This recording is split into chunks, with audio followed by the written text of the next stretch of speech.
Кажи сега за Гоце Делчев, го даваме или не го даваме? Колко пари трябва да му продаеме Гоце Делчев? Той е неоценеме.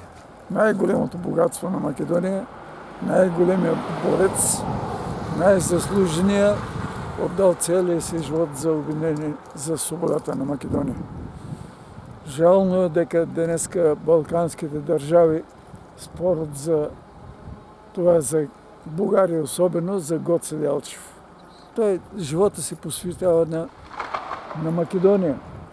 Така е. В София на една сбирка на върховисти, Централен комитет, тия, които са под властта на Стамболов, му един генерал удар шамар на Гоце Делчев и той не иска да се оправя с тия говеда, напуска с него и Георги Петров и заминават в Македония и той не е съгласен с възстанието, взето в Солун и затова отива на среща с Даме Груев.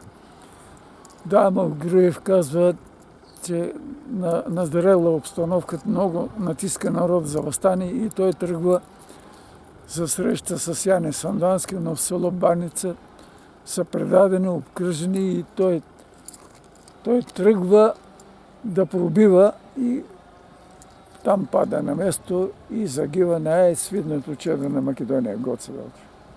Това е нашата гордост. Хайде, бегаме.